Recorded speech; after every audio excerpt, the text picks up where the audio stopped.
Doctor was checking on a sick 8-year-old girl when she whispered something that made him freeze. He immediately called security and said, "Don't allow her father to leave." Dr. Nathan Cole rubbed his eyes as he stared at the computer screen, the electronic medical records blurring before him. 3 hours into his 12-hour shift at Mercy General's pediatric ward, and he was already fighting fatigue.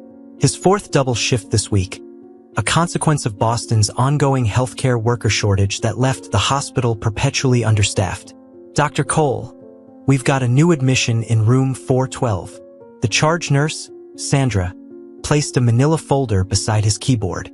Despite the hospital's electronic record system, Sandra stubbornly maintained her paper backups. 8-year-old female, recurrent episodes of gastritis, mild dehydration, and weight 5% below the expected range for her age." Nathan nodded, taking a final sip of cold coffee before reaching for the folder. "Thanks, Sandra. Primary, father, mother deceased 2 years ago, car accident." Her voice softened. Third admission in 8 months with similar symptoms. Something in Sandra's tone made Nathan look up. The veteran nurse had worked pediatrics for 27 years, longer than Nathan had been alive, and he'd learned to trust her instincts. Her lined face remained professionally neutral, but her eyes held a question. "Third time?" he asked. Sandra nodded slowly. "Different presenting doctors each time. Different complaints, stomach pain, then unexplained fatigue, now this. But similar findings on exam." Nathan frowned. "And no one flagged this?" "Father's Robert Sullivan." The name registered immediately. Sullivan Investments managed portfolios for half of Boston's elite. Their logo adorned the new cardiac wing of the hospital, a $20 million donation made 3 years ago. Robert Sullivan also sat on the hospital's board of directors. "I see," Nathan said, keeping his voice even. "Just thought you should know," Sandra replied, her meaning clear in the pause that followed. "I'll head there now." Nathan stood, straightening his white coat. "Anyone else been in yet?" "Just the resident who admitted her." Dr. Patel ordered the initial blood work and fluids. Sandra hesitated. The father asked for the attending specifically, mentioned his board position. Nathan felt a familiar tightness in his chest, the same sensation he'd experienced throughout childhood when his own father, a respected judge, would remind others of his position right before pulling rank to get his way. The memory of that polished public facade versus the private reality made Nathan's jaw clench. "Well," he said, forcing a small smile, "let's not keep Mr. Sullivan waiting." The corridor of the pediatric ward was decorated with colorful underwater scenes, cheerful dolphins and smiling octopi that seemed almost grotesque against the backdrop of beeping monitors and antiseptic smells. Nathan quickly reviewed the digital chart on his tablet as he walked, noting the previous admission Sandra had mentioned. Each discharge summary cited resolving gastritis or viral syndrome, with follow-up appointments that, according to the records, had never been kept. Outside room 412, Nathan paused, observing through the partially open door. A small figure lay curled on her side in the hospital bed, dark hair splayed across the pillow. Beside the bed sat a man in an impeccably tailored suit, charcoal gray with subtle pinstripes.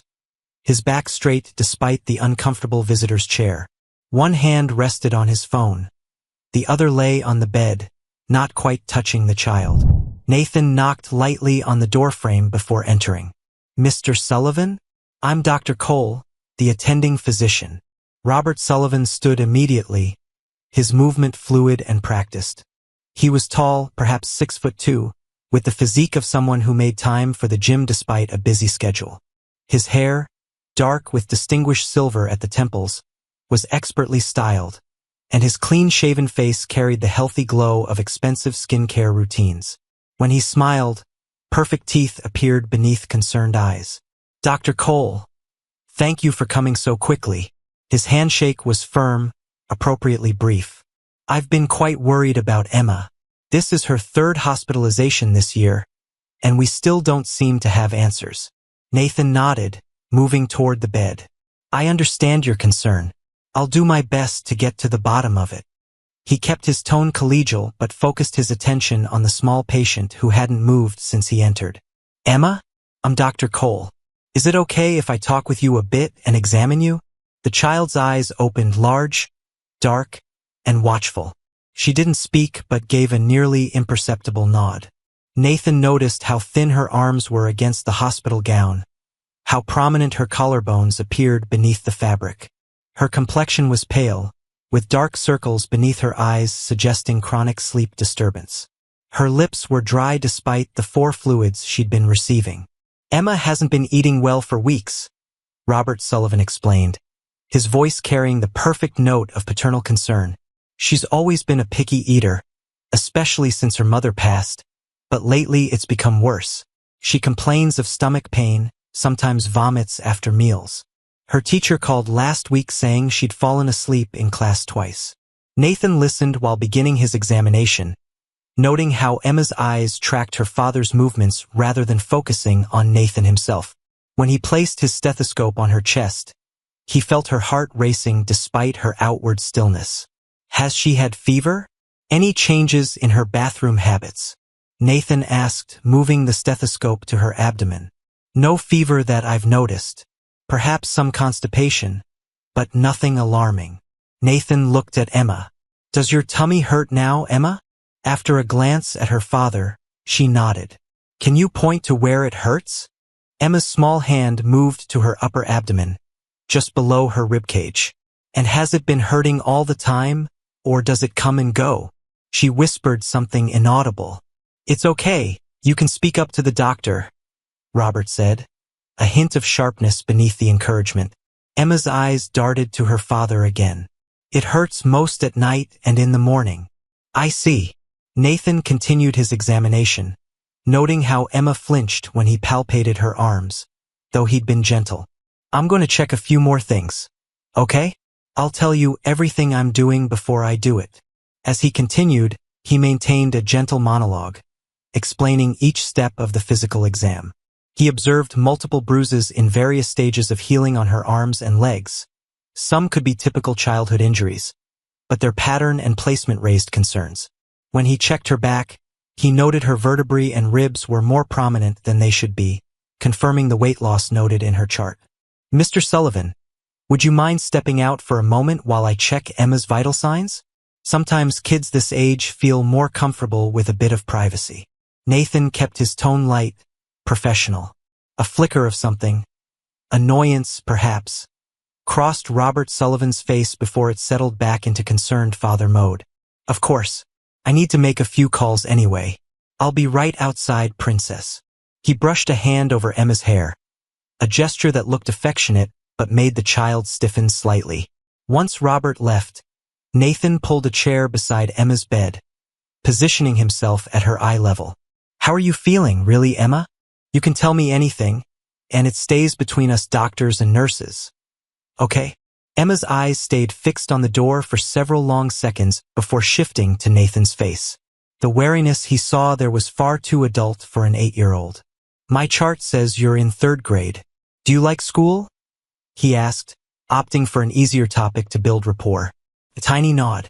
I like reading and art. Art was my favorite too, Nathan smiled.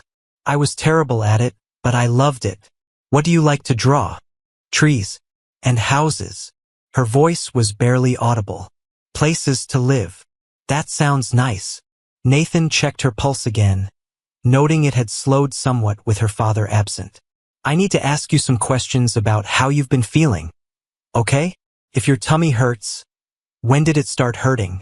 Emma's fingers plucked at the thin hospital blanket. After I spilled the juice. Nathan's hand paused on her wrist. The juice. On the carpet. It was an accident. Her eyes filled suddenly. I didn't mean to, but it made a stain. And Daddy said I was careless and ungrateful for the nice things we have. And that's when your stomach started hurting? She nodded. He said I couldn't have dinner because I wasted food already. And the next day it hurt more. Nathan kept his expression neutral, though he felt a cold knot forming in his gut. Does that happen a lot? Not having meals when you make mistakes. Her tiny shoulders lifted in a shrug, but it was answer enough. Emma, I need to check a few more things. Okay? Can you sit up for me? As he helped her into a sitting position, her hospital gown shifted, revealing more bruising around her upper arm, distinct finger marks. Nathan pretended not to notice immediately, continuing his exam while asking casual questions about school and friends. Emma's answers were minimal, her voice remaining whisper-soft. "Those look like they hurt," he finally said, gently touching beside the marks on her arm. "Can you tell me how you got these?" Emma's breath caught. She stared at the bruises as if seeing them for the first time. I fell."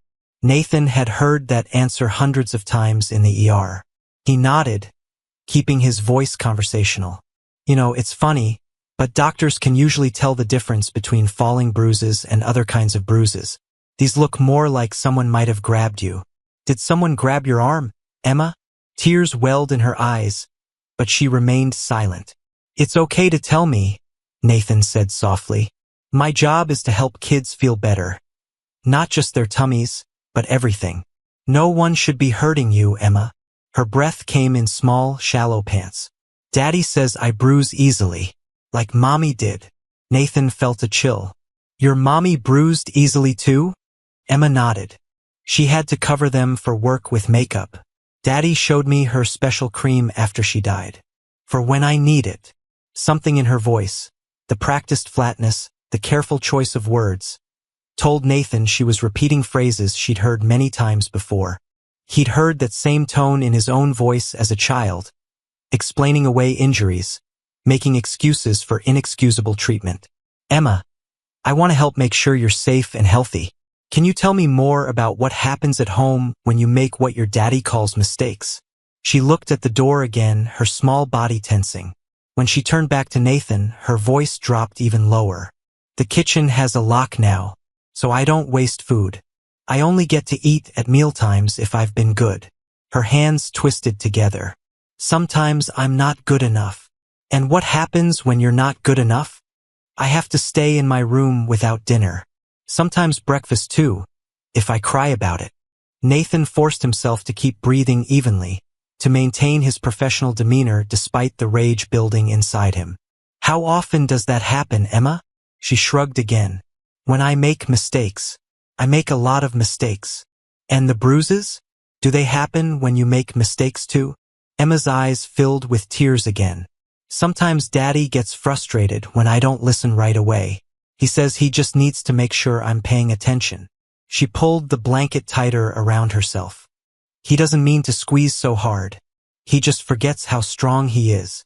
Nathan nodded, his mind racing through protocols and procedures. "You're being very brave telling me this, Emma. Really brave. Dr. Winters said my tummy hurt because I was anxious, that I needed to try harder to be calm." Emma's voice had taken on that rote quality again. "Daddy says I'm too sensitive, like Mommy was." "Dr. Winters was one of your previous doctors here?"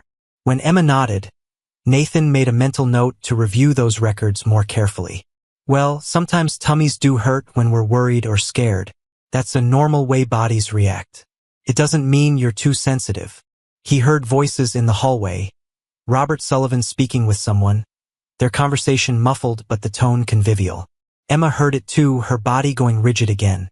"Emma," Nathan said quickly, "is there anything else you think I should know? Anything that would help me understand how to make you feel better?" She hesitated, looking between him and the door.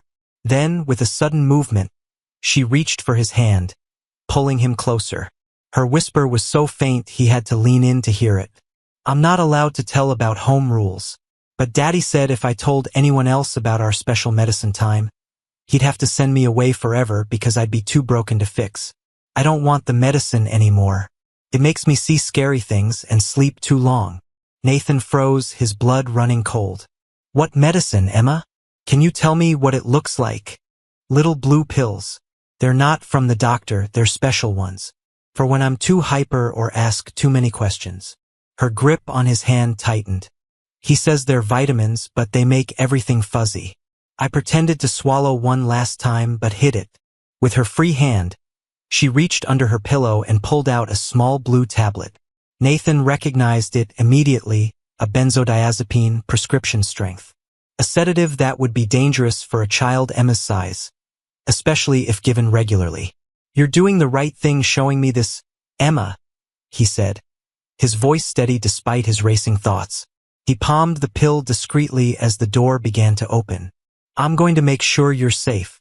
Emma's eyes, wide with fear and a fragile hope, locked with his. Promise? She whispered. I promise, Nathan replied, just as Robert Sullivan re-entered the room. Everything checking out, doctor? Robert's smile remained perfect, but his eyes assessed the scene with calculated precision. Just finishing up, Nathan said, standing. Mr. Sullivan, could I speak with you outside for a moment about Emma's treatment plan? Of course. Robert turned to Emma. Be good, princess. I'll be right back. Once in the hallway, Nathan led Robert a few steps away from the door. Mr. Sullivan, I'm concerned about Emma's condition. Her symptoms and physical findings suggest we need to run additional tests. I'd like to keep her admitted overnight at minimum.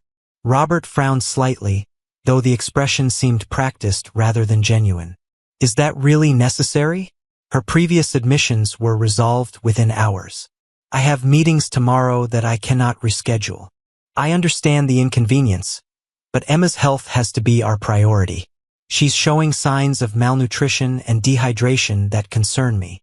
Nathan maintained eye contact, watching for reactions. I'm also noting some unexplained bruising that warrants investigation. A flash of something. Anger? Fear? Crossed Robert's face before smoothing away. She's an active child, despite her small size, always climbing and falling. And she bruises easily, a family trait from her mother's side. His voice hardened slightly. I'm sure you're not suggesting anything improper, Dr. Cole. I'm noting medical findings, Mr. Sullivan. It's my job to investigate all potential causes of a child's symptoms. Nathan kept his tone professional, though his heart hammered in his chest. We'll need to run a full panel of blood tests, and I'm going to consult with our nutritionist. I've also noted that previous follow-up appointments were missed. May I ask why? Robert's posture stiffened. We've been seeing a private physician between hospital visits. Dr. Levinson on Marlborough Street. You can contact his office if you need records. Nathan nodded, making a mental note of the name. I'll do that. In the meantime, I need to place a few orders for Emma's care. Our child life specialist will be coming by shortly to help Emma feel more comfortable during her stay. That won't be necessary, Robert said smoothly. Emma has her tablet for entertainment, and I'll be with her when possible between meetings. Hospital policy, Nathan replied, for all pediatric admissions of her age group. A tense silence followed before Robert nodded curtly. Very well. I need to make some calls. I trust you'll update me before any significant procedures or medication changes. Of course. As Robert turned toward the small waiting area at the end of the hall, Nathan walked in the opposite direction, maintaining a measured pace until he turned the corner. Then he moved quickly to the nurse's station where Sandra was updating charts. I need you to contact hospital security immediately, he said in a low voice. Discreetly. Tell them to ensure Robert Sullivan doesn't leave the hospital with his daughter.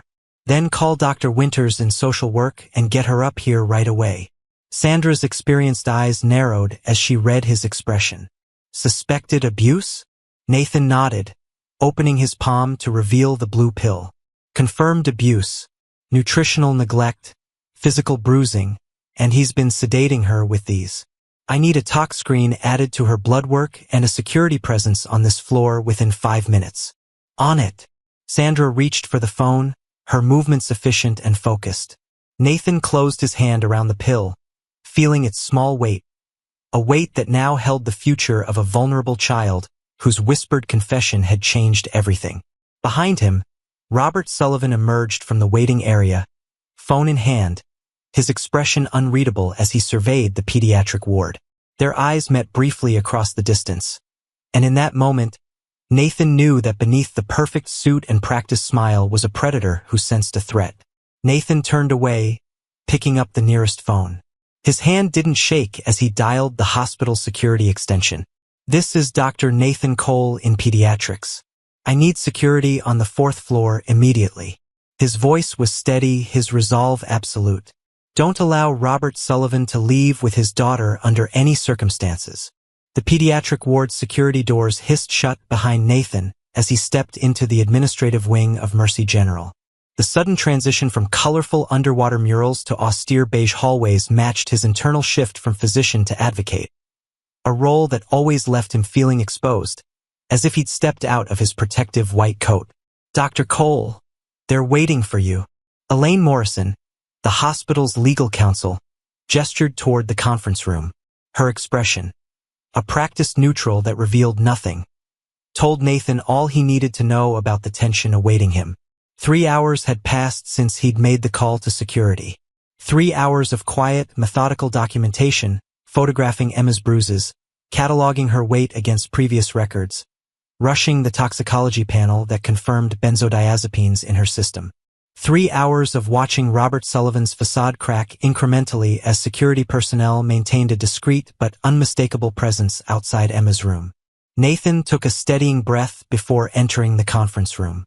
Inside, 5 people sat around a polished mahogany table: Hospital Director Dr. William Porter, Chief of Pediatrics Dr. Amara Okafor, Dr. Sarah Winters from Social Work, a woman he didn't recognize but assumed was from Child Protective Services, and at the far end, Robert Sullivan with a man who could only be his attorney. Dr. Cole, thank you for joining us, Dr. Porter began, his voice carrying the strained cordiality of someone trying to defuse a bomb. I believe you know everyone except Ms. Reynolds from Department of Children and Families, and Mr. Harrington, who is here with Mr. Sullivan. Nathan nodded, taking the empty seat beside Dr. Okafor, a deliberate choice that positioned him directly across from Sullivan. The businessman's immaculate appearance had begun to fray at the edges.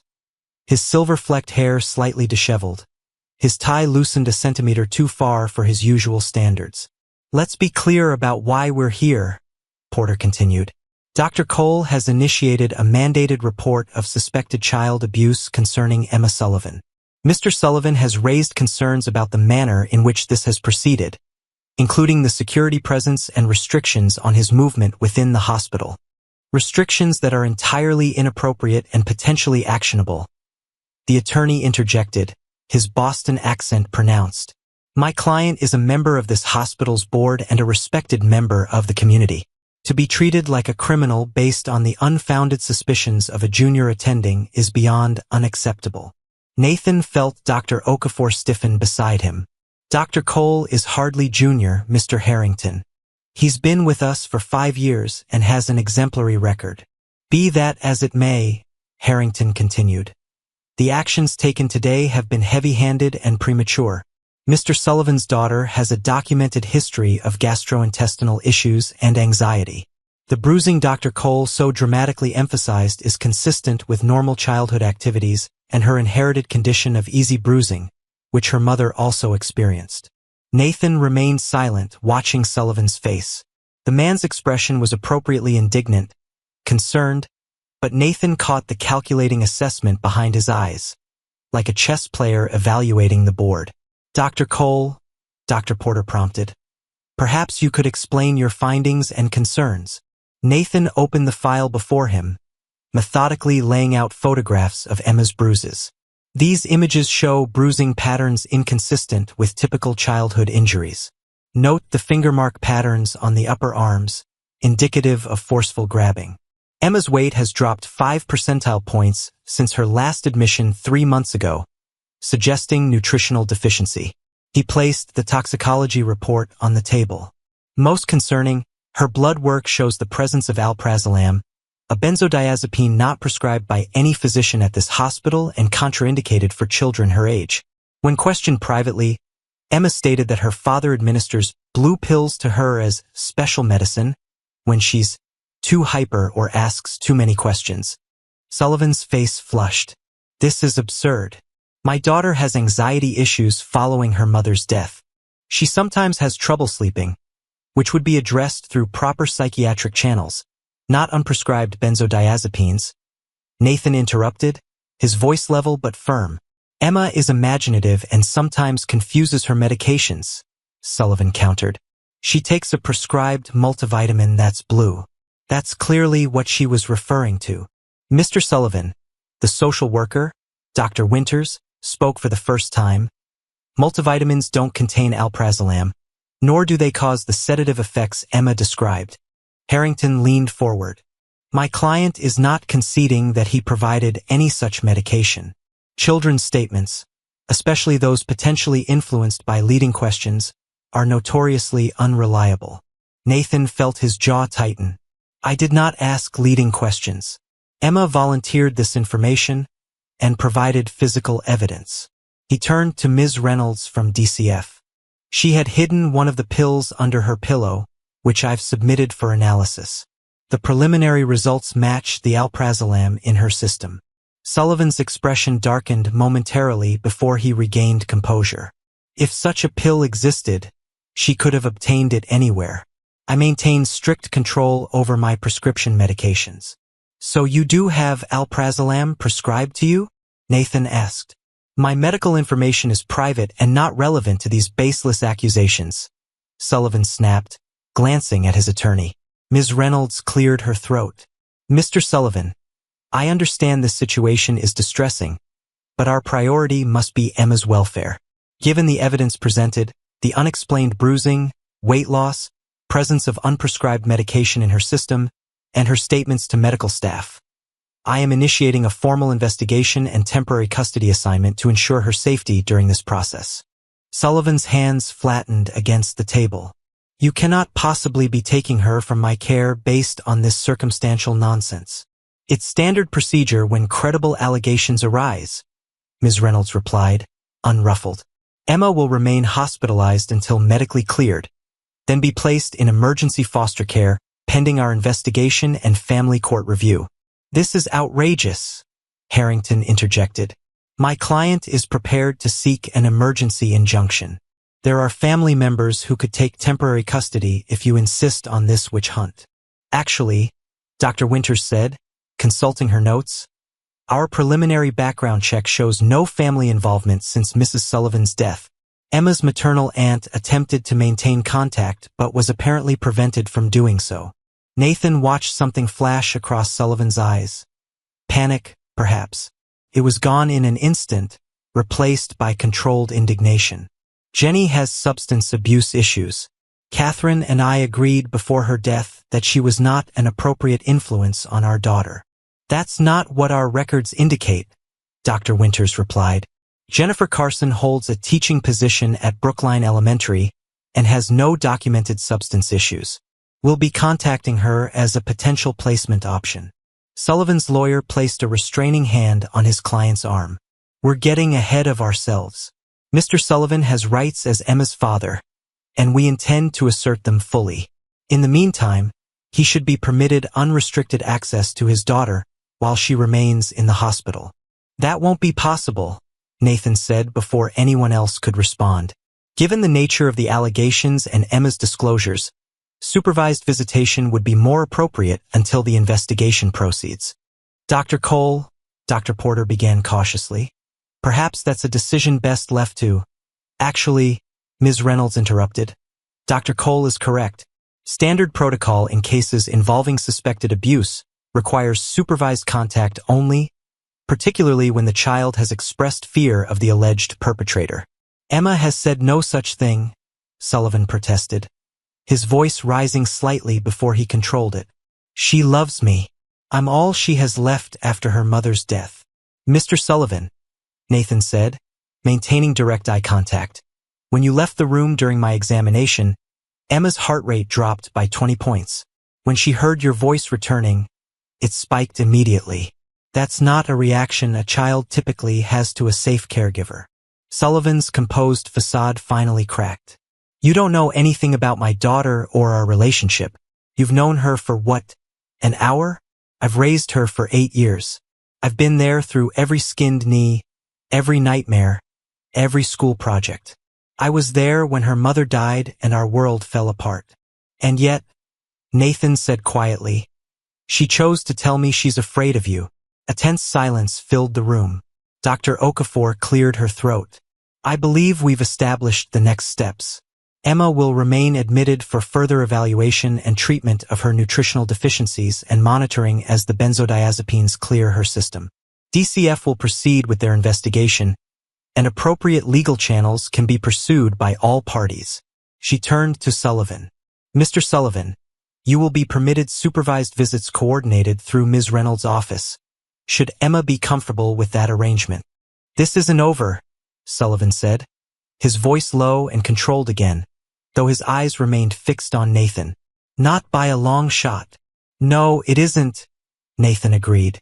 But my only concern is Emma's well-being, as it should be for everyone in this room.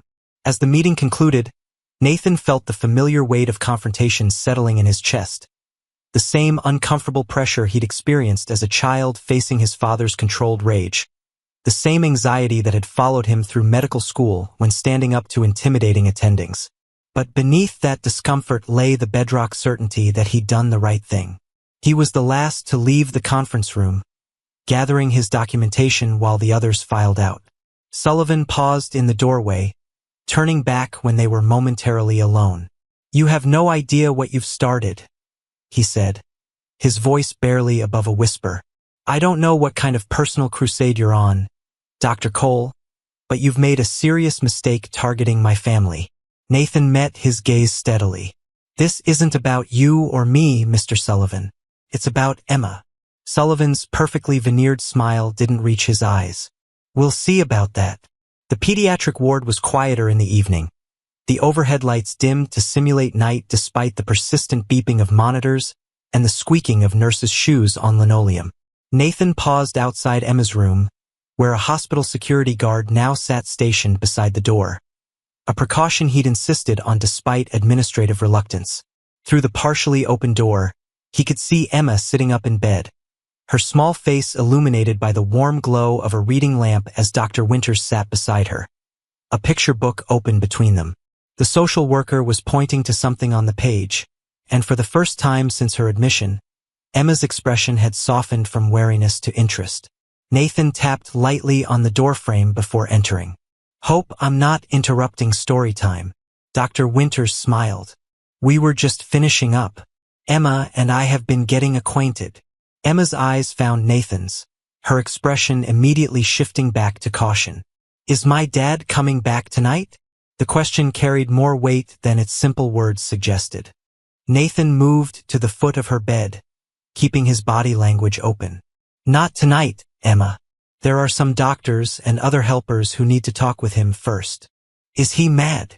Her fingers twisted in the blanket. He might be, Nathan answered honestly. But that's not something you need to worry about. Our job is to make sure you're feeling better, and his job is to talk with the people who have questions for him. He gets really mad sometimes, she whispered, especially when people ask him questions he doesn't like. Dr. Winters placed a gentle hand near, but not touching Emma's. Emma has been telling me a bit about home, about the kitchen lock and the rules about food. Nathan nodded, settling into the chair on the opposite side of the bed. That must be hard to talk about. Emma shrugged, the gesture so adult in its resigned acceptance that it made Nathan's chest tighten. Daddy says private things stay private. But Dr. Winters says sometimes private things need to be shared with helpers if they're making you scared or sad or hurt.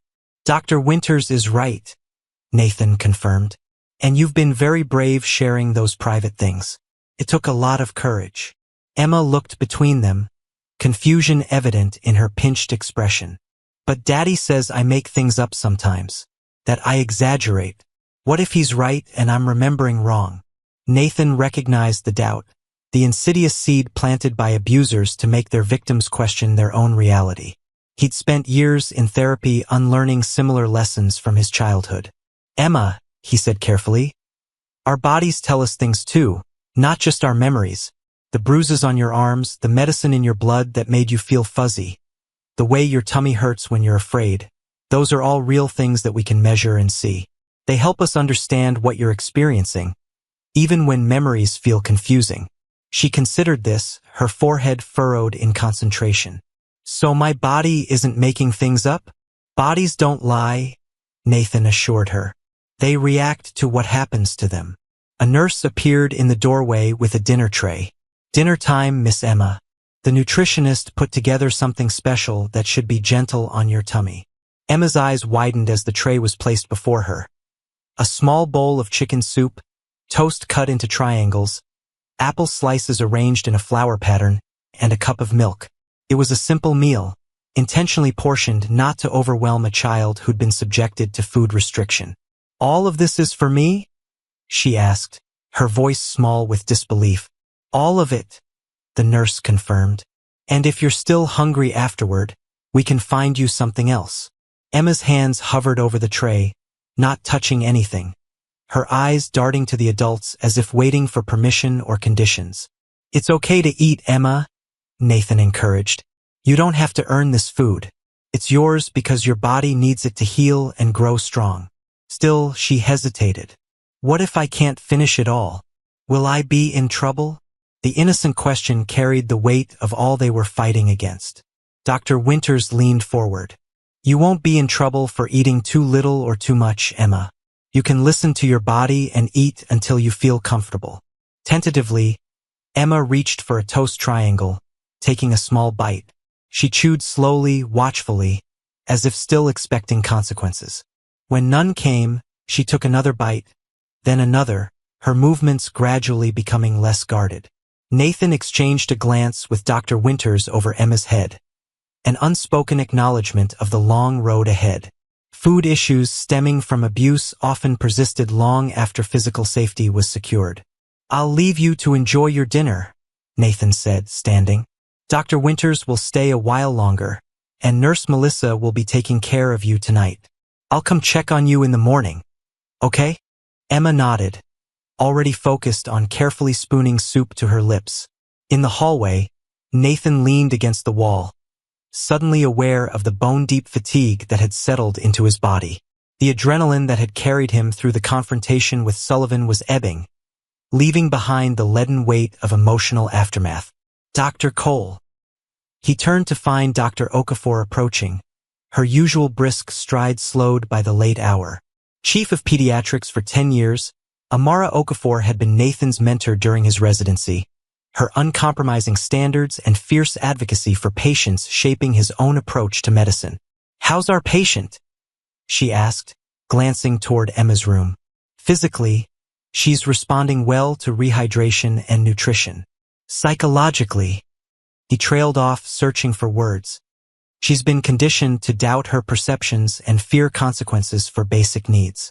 Classic abuse indicators." Dr. Okafor nodded, her expression grave. "Sullivan isn't going quietly.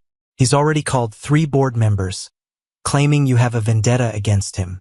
Says you were unnecessarily aggressive and jumped to conclusions without proper investigation."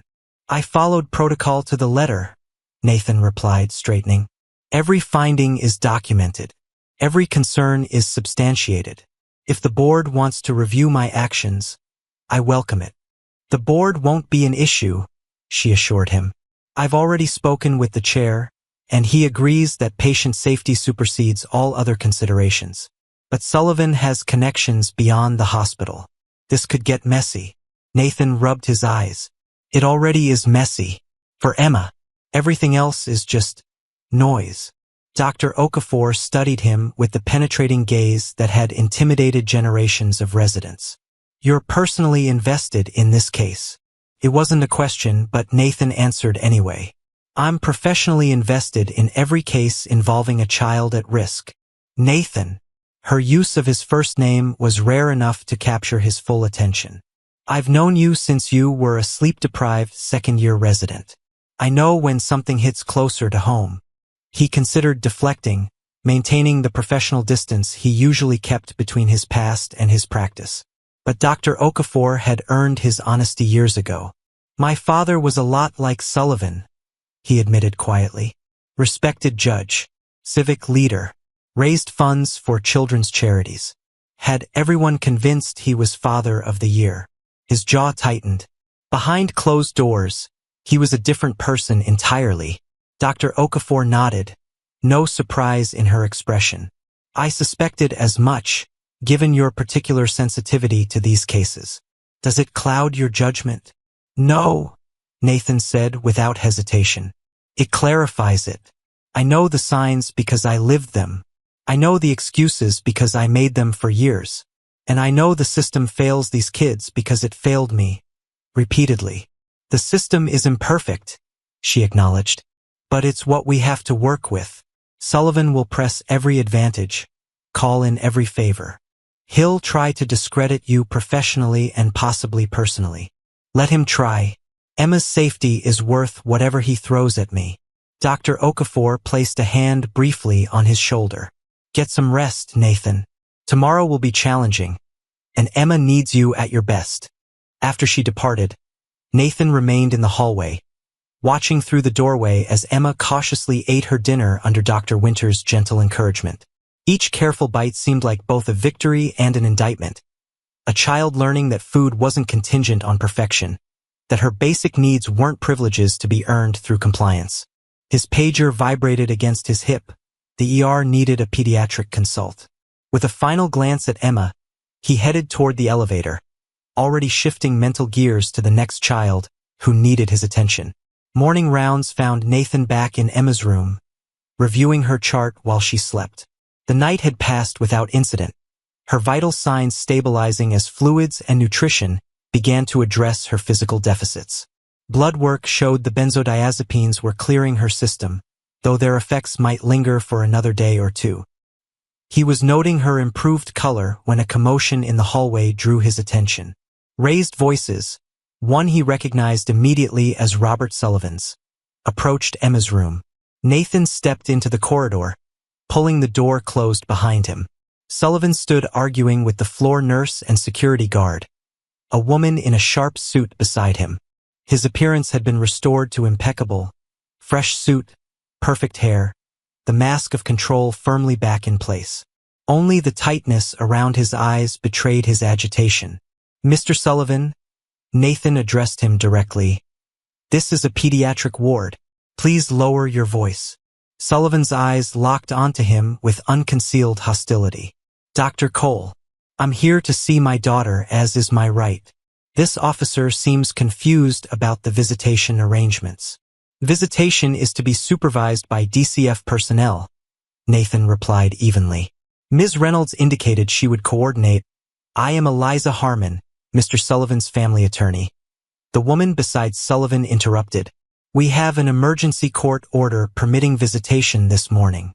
Ms. Reynolds has been notified but was unavailable, so I will be supervising as an officer of the court. She extended a document, which Nathan accepted with reluctance. The order appeared legitimate, though limited in scope. A 30-minute supervised visit. No removal from the room. No discussion of the ongoing investigation. Emma is still sleeping, Nathan said, handing the document back.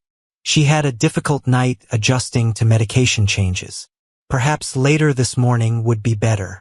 We'll wait, Sullivan replied, his tone leaving no room for negotiation. I have a busy schedule today, and this is the only window I could arrange. I'm sure you understand the demands of leadership positions. Dr. Cole. The implied comparison grated as it was meant to. Before Nathan could respond, Emma's door opened behind him. Dr. Winters emerged, her expression neutral as she assessed the situation. Emma's awake, she said to Nathan. She heard voices and was asking what's happening. Sullivan stepped forward. I'm here to see my daughter, Dr. Winters. We have a court order. Dr. Winters nodded. So I've been informed. Ms. Reynolds called me about it this morning. She turned to Nathan. Perhaps we should see if Emma is comfortable with a visit right now? Nathan hesitated, then nodded, knowing they were bound by the court order regardless of his medical concerns. I'll speak with her. Inside, Emma sat upright in bed, her thin shoulders tense, dark eyes wide with apprehension. Is Daddy here? I heard his voice. Nathan sat on the edge of her bed, keeping his voice gentle. Yes, he's here with his lawyer. They have permission to visit you for a little while, with Dr. Winters in the room the whole time. He studied her reaction carefully. How do you feel about that, Emma? Her breath quickened. Will he be mad about what I told you? He might be upset, Nathan acknowledged, never lying to his patients. But Dr. Winters will be with you the entire time, and I'll be just outside the door. No one will let anything happen to you. You're safe here. Emma's fingers twisted in the blanket. A nervous habit Nathan had observed repeatedly. Can you stay too? Please. The request caught him off guard. I'm not sure that's... Please, she repeated, her voice cracking. You make Daddy be more careful. The choice of words, not nicer or better, but more careful, spoke volumes about her understanding of adult dynamics. Nathan nodded slowly. If that would make you feel safer, I'll stay. But Dr. Winters will be leading the visit, okay? Relief visibly washed over her. Nathan went to the door, where Sullivan and his attorney waited with barely concealed impatience. Emma has agreed to the visit, he informed them, but she's requested that I remain in the room as her physician. Given her medical condition and anxiety, I believe this is appropriate. Sullivan's jaw tightened, but his attorney placed a warning hand on his arm. That's acceptable, she responded before he could object. But I trust you'll maintain professional objectivity, Dr. Cole. Of course. The dynamics in the room shifted immediately upon Sullivan's entrance. Emma seemed to shrink into herself, her posture becoming rigid, eyes watchful. Sullivan, by contrast, expanded to fill the space, his confident stride and expansive gestures marking territory. Princess. His voice carried the warm concern of a devoted father, though his eyes remained cold as they briefly flicked over Nathan and Dr. Winters. I've been so worried about you. How are you feeling? Emma's response was barely audible. Better, Daddy. Sullivan approached the bed, leaning down to kiss her forehead, a gesture that made Emma flinch almost imperceptibly. If Sullivan noticed, he gave no indication, settling into the chair beside her bed with practiced ease. The doctors tell me you haven't been eating well at home, he said, his tone conversational but carrying an undercurrent that made Nathan's skin prickle. We talked about this, Emma. You need to tell Daddy when you're not feeling well instead of keeping secrets. Emma's eyes darted to Nathan, then back to her father. I'm sorry, Daddy. Mr. Sullivan. Dr. Winters interrupted smoothly. This visit is to provide comfort and connection, not to discuss medical issues or the circumstances of Emma's admission. Sullivan's smile remained fixed. Of course. I'm simply concerned about my daughter's well-being. He turned back to Emma. I brought you something, Princess. Your special bear from home. I know you can't sleep well without him. He reached into a small bag, withdrawing a well-worn teddy bear with a blue ribbon around its neck. Emma accepted it cautiously, her expression a complex mixture of comfort and wariness. What do you say, Emma? Sullivan prompted. Thank you, Daddy. Good girl. He reached out to smooth her hair, and Nathan observed how Emma went perfectly still under his touch, not relaxing into it as a child typically would with a safe parent, but enduring it, like a small animal playing dead until danger passed.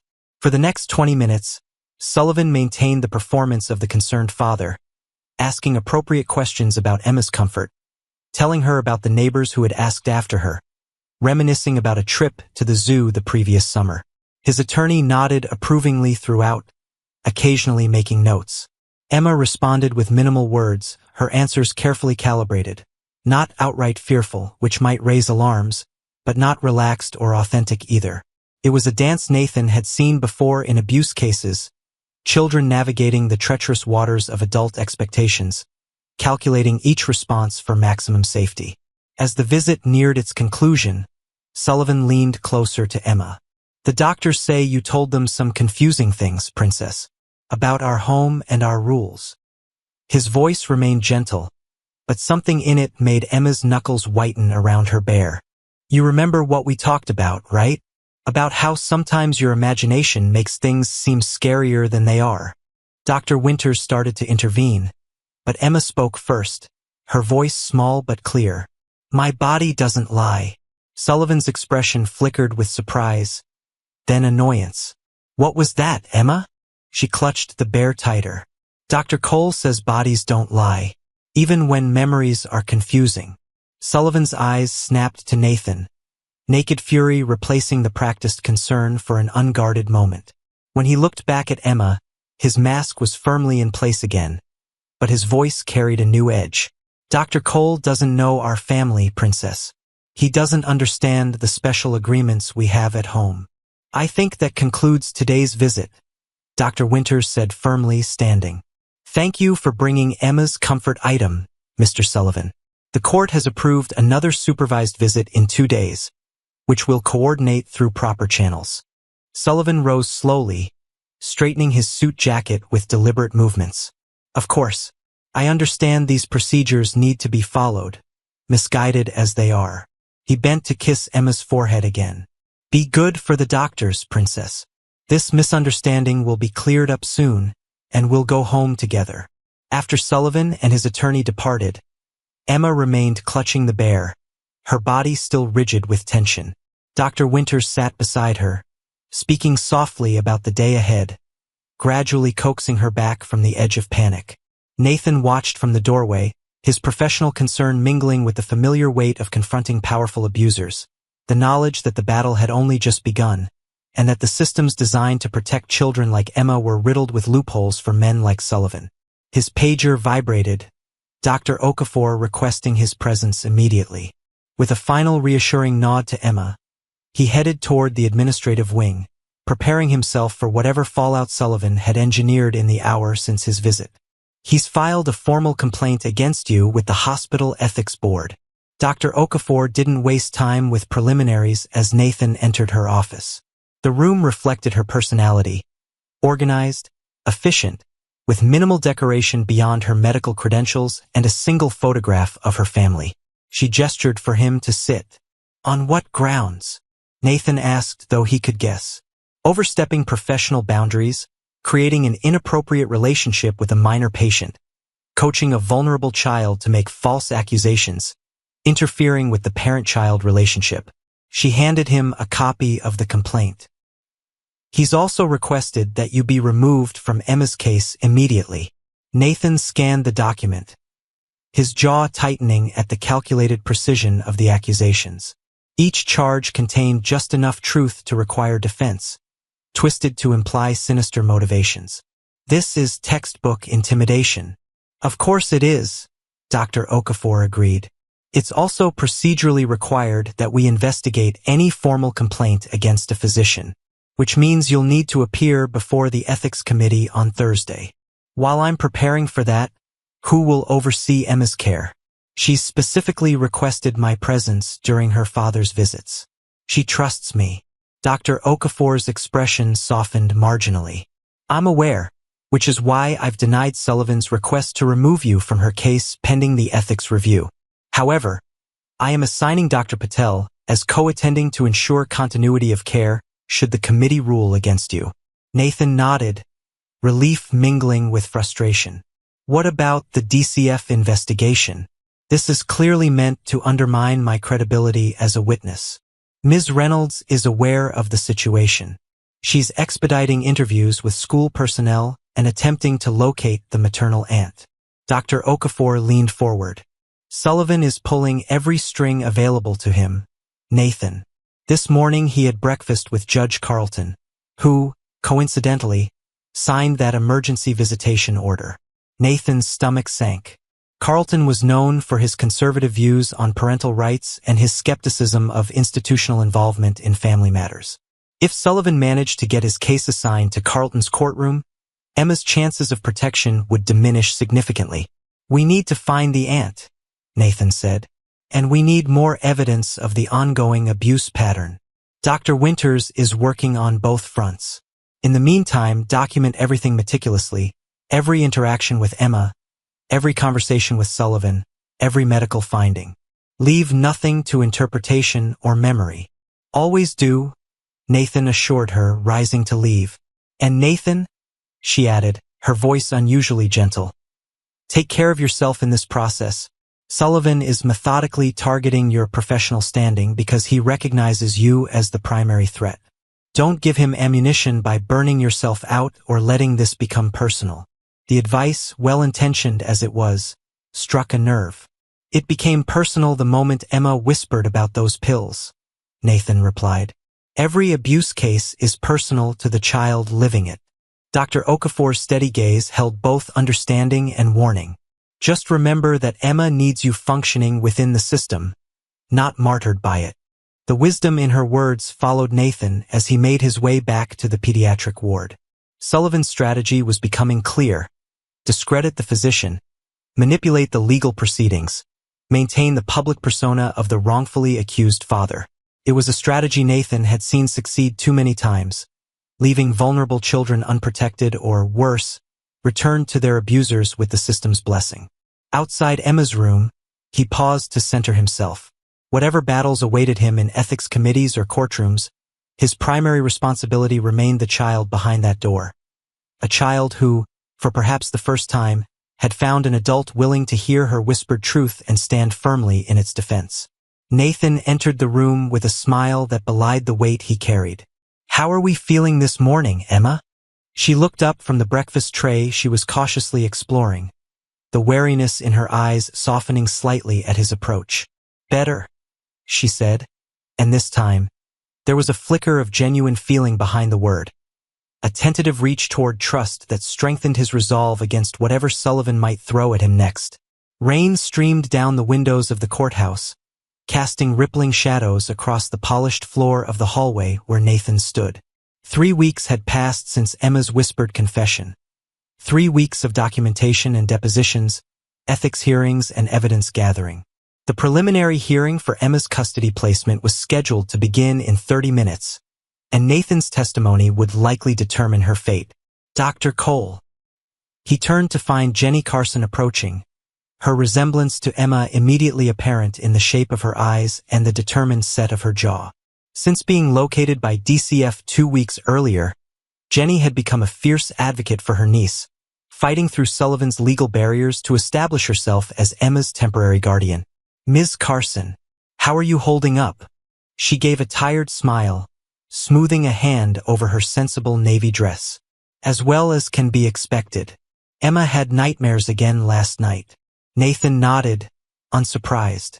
Emma had been placed with her aunt 10 days ago after being discharged from the hospital, an arrangement Sullivan had fought viciously but unsuccessfully. The physical signs of malnutrition were improving with proper care, but the psychological wounds ran deeper.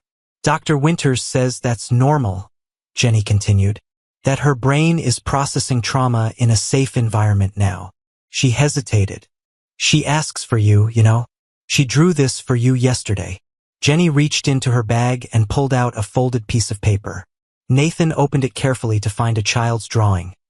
A tall figure in what appeared to be a white coat standing beside a smaller figure, both smiling beneath a bright yellow sun. "Dr. Cole and Emma," was written in careful block letters along the bottom.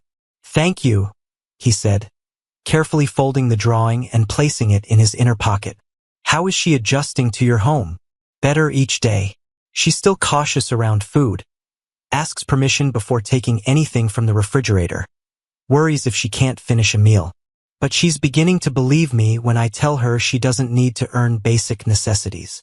Jenny's expression hardened. "I can't believe what my sister was living with, what Emma endured after Catherine died. I should have pushed harder to stay in their lives." Sullivan was methodical in his isolation tactics, Nathan reminded her. "Your sister's friends, her family, he cut them all off gradually. It's a classic pattern." "We're here for her now," Jenny said firmly. "All of us. That's what matters." The courthouse doors opened, and Nathan saw Ms. Reynolds approaching with Dr. Winters. Behind them, Sullivan and his legal team entered from another door. His attorney, a stenographer, and 2 assistants carrying document boxes.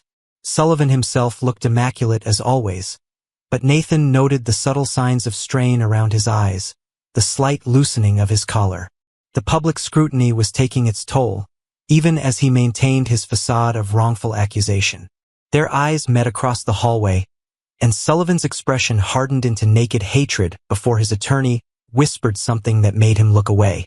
Sullivan had been denied unsupervised visits with Emma throughout the investigation, a restriction that had apparently enraged him enough to make threatening calls to both Dr. Okafor and Hospital Director Porter. His campaign to discredit Nathan had intensified, with carefully placed rumors questioning his objectivity and professionalism circulating among hospital staff. "Dr. Cole," Ms. Reynolds greeted him. "Judge Abernathy will be presiding today." Relief washed over Nathan. Judge Maria Abernathy was known for her thorough approach to family court cases and her priority on children's welfare over parental rights when those interests conflicted. Sullivan's connection to Judge Carlton had apparently failed to secure him the sympathetic hearing he'd sought. The court appointed a guardian ad litem for Emma last week, Dr. Winters added, referring to the attorney assigned specifically to represent Emma's interests. Ms. Diaz has extensive experience in abuse cases and has already interviewed Emma twice. Nathan nodded.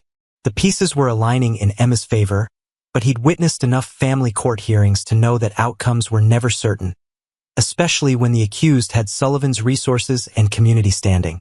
A bailiff appeared at the courtroom door. "All parties in the Sullivan custodial hearing.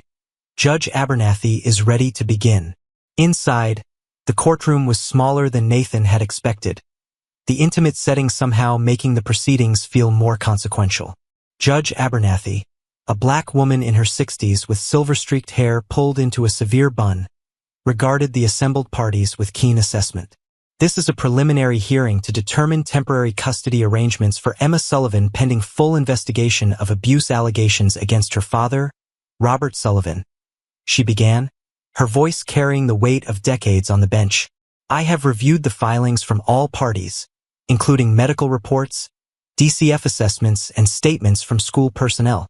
Today, I will hear testimony from key witnesses before making my determination." Sullivan's attorney rose immediately. "Your Honor, before we proceed, I wish to reiterate our objection to Dr. Nathan Cole's participation in these proceedings. His personal bias against my client has been documented in a formal ethics complaint with Mercy General Hospital. The Ethics Committee dismissed that complaint 2 days ago, Ms. Harrington," Judge Abernathy replied without looking up from her notes, "finding it without merit and potentially retaliatory in nature.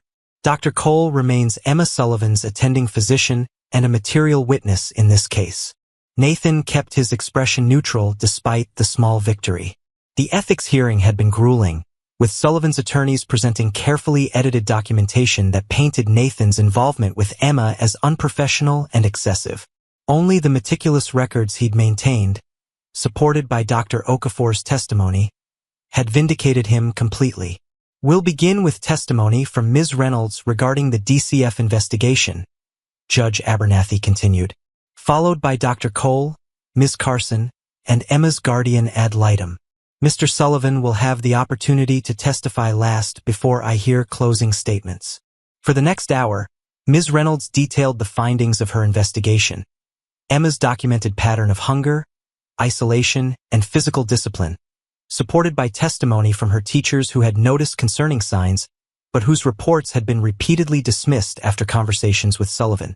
She presented the toxicology results confirming alprazolam in Emma's system and photographs of the bruising patterns documented during her hospital stay. When Nathan's turn came, he approached the witness stand with the gravity the moment demanded. After being sworn in, he presented Emma's medical findings methodically, explaining the indicators of nutritional neglect, the emotional trauma evidenced by her elevated stress responses, and the danger the unprescribed benzodiazepines pose to a child her size. "In your professional opinion, Dr. Cole," Ms. Diaz, Emma's guardian ad litem asked, "would returning Emma to her father's care pose a risk to her health and safety?" "Unequivocally, yes," Nathan answered. "The pattern of abuse documented during her hospitalization, food deprivation, physical discipline, and inappropriate medication represents serious endangerment. More concerning is the psychological control Mr. Sullivan maintains through fear and isolation, which has caused Emma significant emotional trauma that will require long-term therapeutic intervention." Sullivan's attorney approached for cross-examination, her expression coolly professional. "Dr. Cole, is it true that your own father was accused of domestic abuse when you were a child?" Nathan felt a jolt of surprise, followed by anger at the invasion of his privacy. Sullivan must have hired investigators to dig into his past. "Objection, Your Honor," Ms. Diaz interjected. "Relevance," I'm establishing potential bias, Your Honor, Sullivan's attorney responded. Dr. Cole's personal history may be coloring his professional judgment in this case. Judge Abernathy considered this. I'll allow a limited exploration of this line of questioning. Dr. Cole, please answer the question. Nathan met the attorney's gaze steadily. Yes, my father was investigated for domestic abuse when I was 14. The case was ultimately dismissed. Dismissed because the allegations couldn't be substantiated. Correct? Dismissed because my mother withdrew her complaint after pressure from my father's colleagues in the judiciary? Nathan clarified, refusing to let the familiar distortion stand. The medical evidence of her injuries remained in her records. The attorney's expression flickered briefly with surprise at his candor. And would you agree that this experience might predispose you to see abuse where it doesn't exist? To perhaps project your own childhood experiences onto Emma Sullivan's situation? On the contrary, Nathan replied, my experience makes me acutely aware of the importance of evidence-based assessments.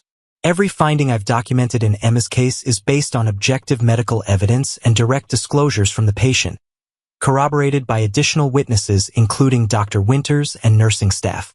My conclusions would be the same regardless of who Emma's father is or what my personal history entails.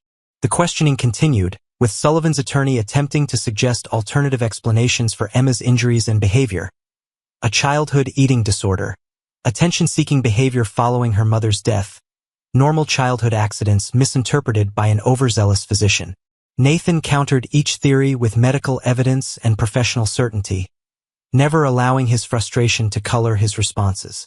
When he was finally dismissed from the stand, Nathan took a seat beside Dr. Winters in the gallery.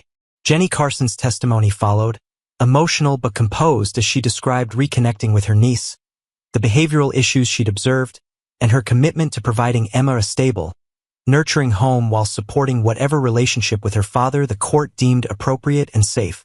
The mood in the courtroom shifted perceptibly when Emma's guardian ad litem presented her findings. Ms. Diaz, a woman with 20 years of experience representing children in the family court system, spoke with the quiet authority of someone who had heard every possible excuse for harming a child. Your Honor, in my 3 interviews with Emma Sullivan, she has consistently described a home environment characterized by fear, unpredictable punishment, and conditional access to basic necessities including food and emotional support, Ms. Diaz stated. While she expresses love for her father, she also expresses fear of returning to his care, specifically stating that she's afraid the rules will get worse if she's returned home after speaking about them to doctors. She placed a folder on the judge's bench.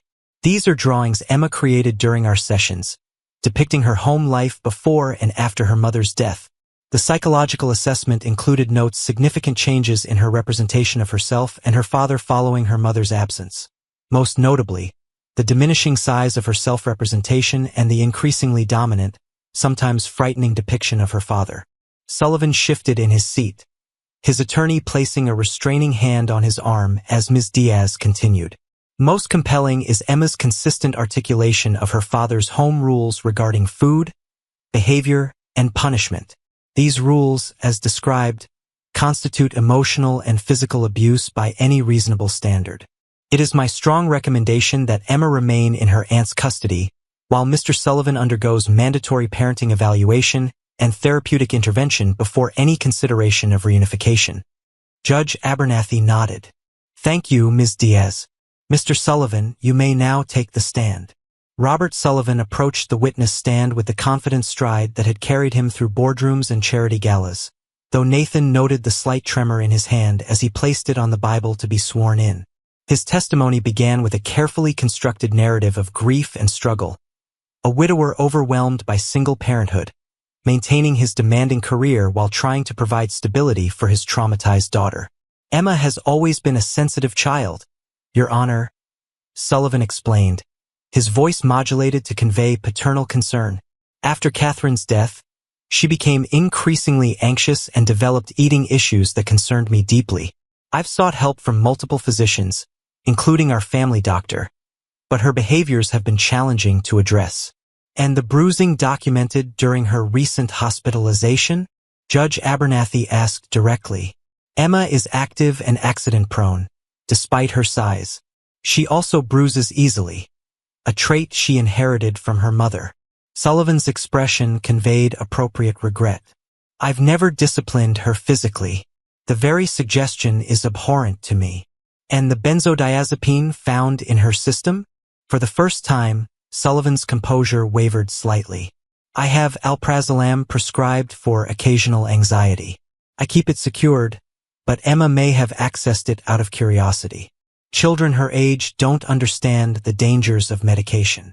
Yet the toxicology report indicates ongoing exposure, not a single incident, Judge Abernathy noted, reviewing the document before her. And Emma specifically described you administering these pills to her as special medicine when she was, in her words, too hyper or asking too many questions.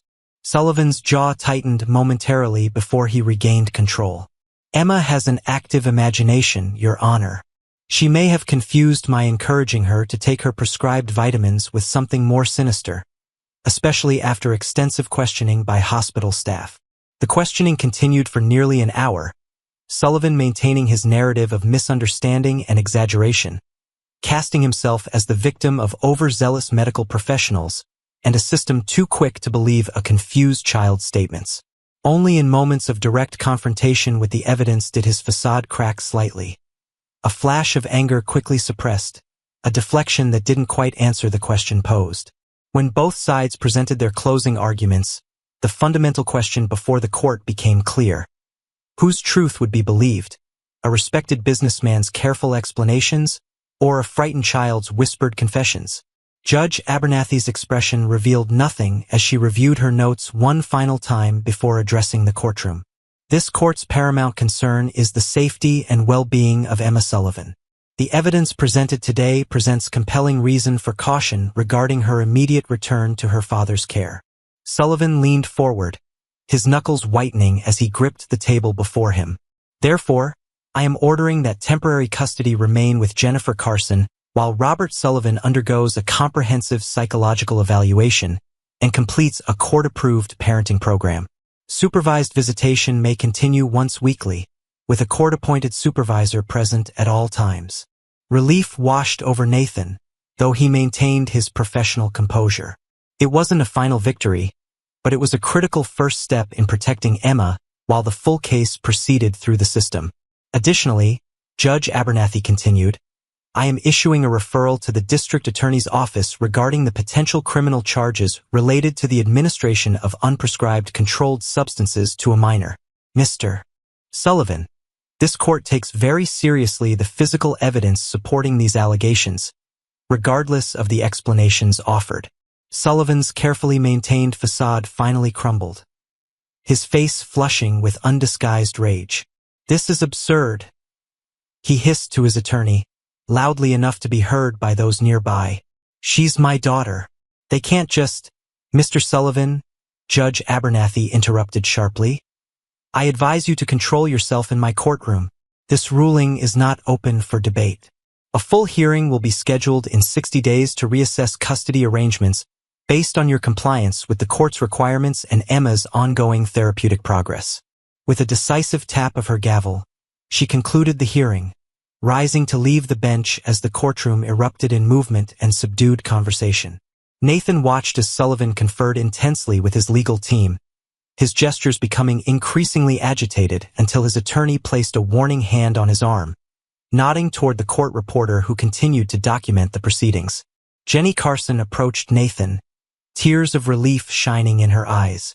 Thank you, she said simply, grasping his hand, for believing her, for fighting for her. Emma did the hard part, Nathan replied. She found the courage to speak up. Dr. Cole. Sullivan's voice cut through their conversation, his tall figure looming as he approached despite his attorney's attempt to hold him back. Congratulations on your temporary victory. I hope it was worth the professional reputation you've sacrificed. Nathan turned to face him directly. My professional obligation is to my patient's well-being, Mr. Sullivan. That's not a sacrifice. It's the foundation of medical ethics. Sullivan's smile was cold, his voice lowered to ensure only Nathan could hear his next words.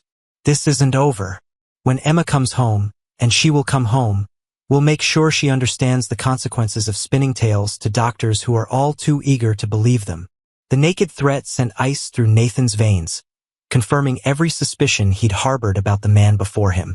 "Mr. Sullivan," he replied, keeping his voice level, "I just want to thank you for making that statement in a courthouse, within earshot of multiple witnesses including your daughter's court-appointed guardian." Sullivan's expression faltered as he registered Ms. Diaz standing just behind Nathan, her eyebrows raised as she made notes on her legal pad. "Robert," his attorney intervened urgently, "we need to leave, now." As Sullivan was led away, Nathan exchanged a meaningful glance with Ms. Diaz, whose slight nod confirmed she had indeed heard enough of Sullivan's threat to strengthen the case for extended separation. "He really doesn't understand what he's done wrong, does he?" Jenny asked, watching Sullivan's retreating figure. "Men like Sullivan rarely do," Nathan replied. "They believe rules and consequences apply to others, not to them." Ms. Reynolds joined them, her expression cautiously optimistic. "Good outcome today. Judge Abernathy rarely returns children to homes where she's seen credible evidence of abuse, even after completion of court-ordered programs. And the DA referral significantly strengthens our position." "What happens next for Emma?" Nathan asked. "Continued therapy with Dr. Winters twice weekly. Regular home visits from me to ensure she's adjusting well with Ms. Carson. And preparation for the full hearing, which will likely include Emma testifying directly to the judge in chambers." Ms. Reynolds glanced toward the exit where Sullivan had departed. "His mask slipped today. That helps our case considerably." Nathan nodded, though concern still weighed on him. "He'll regroup. Men like Sullivan always do. They find new angles, new character witnesses, new explanations that shift blame away from themselves." "Then we'll be ready," Jenny said firmly. "Emma deserves nothing less." 6 weeks later, Nathan sat across from Emma in the hospital's outpatient clinic, conducting her follow-up examination. The physical transformation was remarkable. Her hollow cheeks had filled out, her complexion had brightened, and the perpetual wariness in her eyes had diminished, though not disappeared entirely. "How's your stomach been feeling?" he asked, noting her improved weight on her chart. "Better," she said, her voice stronger than the whisper he'd first heard. "Aunt Jenny says I have a stomach of steel now. I tried spaghetti with meatballs yesterday and didn't get sick at all." "That's excellent progress." Nathan smiled, remembering how she'd once flinched at the mere suggestion of rich foods after years of restriction. "And how are things at school?" "Good. I made a friend named Zoe. She sits with me at lunch." Emma swung her legs, a childlike gesture that would have been unthinkable during her hospital stay. "And Ms. Peterson says my reading is above grade level." Nathan continued the examination, noting the absence of new bruising and the healthy appearance of her skin and hair. The physical signs of neglect had resolved with proper nutrition and care, though the psychological healing would take much longer.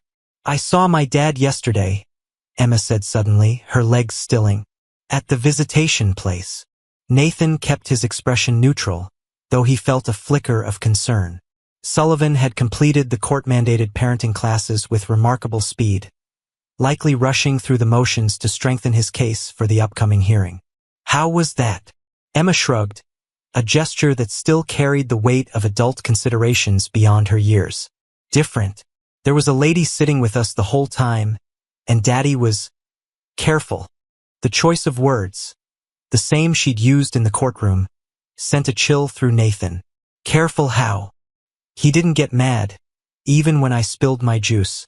He just smiled and said accidents happen." Her forehead creased slightly, but his eyes were different than his mouth, like he was wearing a mask that didn't fit right.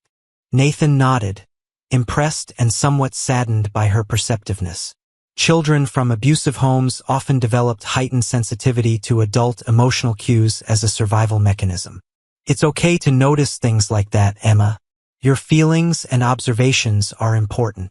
Dr. Winters says I should always talk about my feelings, even the scary ones." Emma picked at a loose thread on her sleeve. "I told her I'm afraid of going back to Daddy's house. She said that's normal after what happened." Dr. Winters is right, Nathan assured her. And you know what? Being afraid and talking about it anyway makes you very brave. Emma considered this. Braver than when I told you about the blue pills? Every bit as brave, Nathan confirmed. That day in the hospital, your bravery started all of this. All the help and changes and grown-ups working to keep you safe. Never forget that. A smile brightened her face momentarily before fading into contemplation. Daddy says all this happened because of a misunderstanding. That doctors sometimes see problems that aren't really there. The subtle manipulation in Sullivan's statement was apparent, planting seeds of doubt that might lead Emma to recant her statements before the final hearing. What do you think, Emma? Do you think there was a misunderstanding? She was quiet for a long moment, her small face serious as she considered the question with a gravity no 8-year-old should have to muster. I think the rules at Daddy's house made my body hurt and my heart feel scared. And I think that's not a misunderstanding. That's just true. The simple wisdom in her statement caught Nathan off guard, a lump forming in his throat as he recognized the tremendous courage it must have taken to hold onto her truth, despite her father's attempts to rewrite it. That's exactly right, Emma, and that's why all of us, Dr. Winters, Ms. Reynolds, your Aunt Jenny, Ms. Diaz, and me, we're all working to make sure you can stay in a place where the rules keep your body safe and your heart happy. Emma nodded, then reached into her backpack, pulling out a folded piece of paper. I made this for you. Nathan opened it to find another drawing, this one showing 2 figures beneath a tree. The smaller figure, clearly Emma, stood beside a taller figure in a white coat. Unlike her previous drawing, this Emma was depicted with a wide smile and arms outstretched, standing on what appeared to be solid ground rather than floating unanchored on the page as she'd drawn herself before. This is wonderful, Emma. Thank you. It's you and me, she explained unnecessarily. At the park where Aunt Jenny takes me on Saturdays. She says you could come sometime if you want. For ice cream. I'd like that very much, Nathan replied, carefully folding the drawing and placing it in his pocket alongside the first one she'd given him. After completing the examination and noting her remarkable progress in her medical record, Nathan walked Emma back to the waiting room where Jenny sat reading a magazine. The transformation in Emma over the past weeks affirmed everything he'd fought for since that first whispered confession. Her increasing comfort with expressing needs and emotions, her improving physical health, the gradual emergence of normal childhood behaviors that had been suppressed under Sullivan's control. All good, Jenny asked, gathering her belongings. Excellent progress, Nathan confirmed. Emma's physical recovery is proceeding beautifully. I'd like to see her again in 2 months, though of course she should come in sooner if any concerns arise. As they prepared to leave, Nathan's attention was caught by a familiar figure entering the clinic. Robert Sullivan, immaculately dressed as always, his expression darkening as he spotted Emma with her aunt. He wasn't scheduled for a supervised visit today, which meant his presence in the outpatient clinic was either coincidental or, more likely, an attempt to engineer an accidental encounter with his daughter outside the court's restrictions. Emma froze when she saw her father, her body instinctively shifting to partially hide behind Jenny. The regression to fearful behavior was immediate and telling.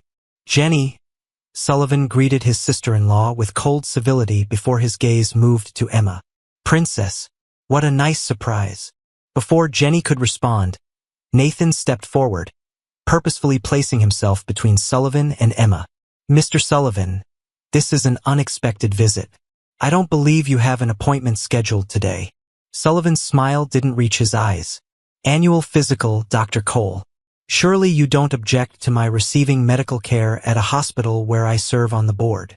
Of course not. The adult clinic is in the West Wing. This is pediatric outpatient. Nathan maintained eye contact, his message clear. I believe your physician would be Dr. Kaplan, not someone in this department. Sullivan's jaw tightened almost imperceptibly. I must have taken a wrong turn. How fortunate, though. It gave me a chance to see my daughter. Mr. Sullivan, Jenny said firmly, placing a protective hand on Emma's shoulder. The court ordered supervised visitation only. This isn't appropriate. A father accidentally encountering his daughter in a public place is hardly a violation of the court's intent. Sullivan replied, his tone reasonable though his eyes remained cold. I've completed all the ridiculous parenting classes they mandated. The final hearing will correct this temporary arrangement, and things will return to normal. The implied threat hung in the air. Nathan felt Emma press closer against his side, her small hand finding his in a gesture of trust that strengthened his resolve. Mr. Sullivan, Nathan said quietly, I suggest you continue to your appointment in the correct wing. Creating incident reports about violations of court orders won't strengthen your case at the upcoming hearing. For a moment, Sullivan's mask slipped completely, naked rage flashing across his features before he composed himself with visible effort. You continue to overstep your role, Dr. Cole. When this is over, believe me, the hospital board will be reviewing your position very carefully. My role is to advocate for my patients' well-being, Nathan replied evenly. That's what I've done and will continue to do, regardless of consequences. Sullivan's gaze shifted to Emma, who was watching the exchange with the hypervigilance of a child, accustomed to reading adult cues for signs of danger. Emma, princess, remember what we talked about yesterday? About how sometimes doctors can be mistaken because they don't understand our family. Mr. Sullivan, Jenny interrupted sharply. Stop this immediately or I'll call security. Sullivan held up his hands in a placating gesture, though his eyes remained fixed on Emma. No need for dramatics. I was just leaving. He took a step back, his expression smoothing into the concerned father persona he'd perfected. I'll see you on Tuesday for our visit, princess. Perhaps you can bring your new drawing pad to show me. As he walked away, Emma's grip on Nathan's hand tightened momentarily before releasing. He's still angry, she whispered. He's just hiding it better. The perceptiveness in her observation struck Nathan anew. You're right, Emma, and it's very smart of you to notice that. Jenny gathered her purse, her expression troubled. I should report this to Ms. Reynolds. It wasn't accidental. He knew exactly what he was doing. I agree, Nathan said. I'll document the encounter in Emma's file as well. Every interaction matters before the final hearing. As they prepared to leave, Emma looked up at him with a seriousness that belied her years. Dr. Cole? Will I have to live with him again? The question, direct and unvarnished in the way only children can manage, deserved an honest answer. I don't know for certain, Emma. Judge Abernathy will listen to everyone, including you, before making that decision. But what I do know is that every adult who has heard your story believes you and wants to keep you safe. She considered this, nodding slowly. I was scared to whisper to you that day, but I'm glad I did, even if Daddy is mad. I'm glad you did too, Nathan replied. Sometimes the bravest thing we can do is whisper the truth, even when it's frightening. As he watched them leave, Nathan reflected on the journey that had begun with that whispered confession. The battles fought, the systems navigated, the strength discovered in a child who had endured more than any child should. The final hearing still loomed ahead, with Sullivan marshalling every resource at his disposal to regain control of his daughter. But something fundamental had changed that could never be reversed.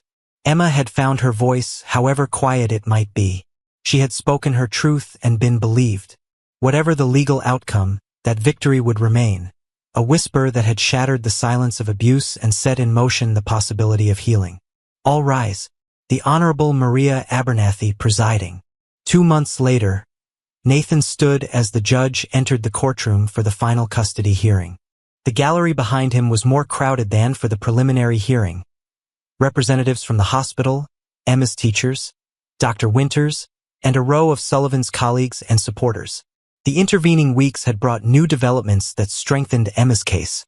Sullivan's physician, Dr. Kaplan, had come forward with records showing Sullivan had obtained multiple prescriptions for alprazolam over the past 2 years, in quantities that exceeded reasonable personal use.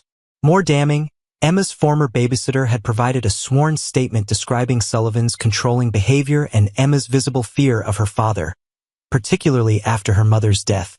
Sullivan himself had maintained perfect compliance with the court's requirements on paper, completing every mandated program and assessment. Yet reports from the supervised visitation coordinator noted his continuing attempts to influence Emma's statements. couched in seemingly innocent reminiscences and questions that subtly undermined her trust in those now caring for her. The most significant development had come from Emma herself. Under Dr. Winter's careful guidance, she had begun expressing more details about life in her father's home after her mother died. The increasing isolation, the elaborate system of rules and punishments, the nights spent hungry in her locked bedroom for infractions as minor as leaving a toy on the floor. This hearing will determine permanent custody arrangements for Emma Sullivan. Judge Abernathy began, her stern gaze sweeping the courtroom. I have reviewed all submissions, including the psychological evaluations of both Mr. Sullivan and the minor child, reports from supervised visitation, school records, and medical documentation. Before hearing final arguments, I will conduct an in-chambers interview with Emma Sullivan, accompanied only by her guardian ad litem and court reporter. Sullivan shifted in his seat, his attorney leaning close to whisper something that made him nod stiffly. His public composure remained intact, though the strain showed in the tightness around his eyes and the occasional flexing of his jaw. Your Honor, his attorney began, before you speak with Emma, we wish to enter into evidence these character references from Mr. Sullivan's colleagues and friends, attesting to his dedication as a father and upstanding community member. The court will accept these statements, Judge Abernathy replied, though I remind counsel that character witnesses who have not observed the home environment directly are of limited relevance in cases involving domestic abuse allegations. For the next hour, final testimony was presented from both sides. Sullivan's defense focused on his completion of all court-mandated programs, the lack of criminal charges filed by the district attorney's office, which had deemed the evidence strong but not quite sufficient for a criminal standard of proof, and the potential trauma to Emma of permanent separation from her only living parent. The case for maintaining Emma's placement with her aunt emphasized her remarkable progress in therapy, her improved physical health and emotional stability, and the continuing concerns raised during supervised visitation. Dr. Winters testified to Emma's persistent anxiety around her father despite months of therapeutic intervention, noting that such reactions typically diminished when abuse allegations were unfounded or exaggerated.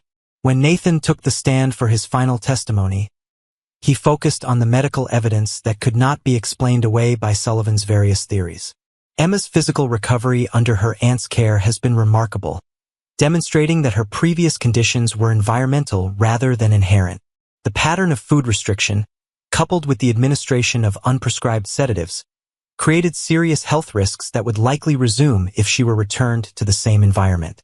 Sullivan's attorney attempted to suggest that Emma's improvement might be attributed to the attention she'd received and the secondary gain of being the center of an emotional legal battle, but Nathan countered with specific medical markers that couldn't be influenced by psychological factors. When all testimony concluded, Judge Abernathy recessed the court while she conducted her private interview with Emma. The 45 minutes that followed were among the longest of Nathan's professional life, the weight of Emma's future hanging on what a frightened 8-year-old might say when questioned by an intimidating authority figure. When Judge Abernathy returned to the bench, her expression gave nothing away. Emma was escorted to sit with Jenny in the gallery rather than returning to the waiting room, a departure from usual procedure that suggested the judge wanted her present for the ruling. Having heard all testimony and spoken directly with Emma Sullivan, this court is prepared to rule on permanent custody arrangements. Judge Abernathy's voice filled the silent courtroom. Child custody decisions rest on one primary consideration, the best interests of the child. Not parental rights, not family preservation, not community standing, but what will provide the minor child with safety, stability, and the opportunity to thrive. She looked directly at Sullivan for the first time. Mr. Sullivan, this court finds the evidence of emotional and physical abuse compelling and consistent across multiple independent sources. Your completion of court-mandated programs, while necessary, does not address the fundamental lack of insight regarding the harm your behavior has caused your daughter. Sullivan's posture stiffened, his attorney placing a restraining hand on his arm. Most significantly, Judge Abernathy continued, Emma herself has expressed clear and consistent fear of returning to your care, not due to coaching or influence, as your counsel has suggested, but based on concrete experiences she articulates with disturbing clarity for a child her age. She shuffled the papers before her.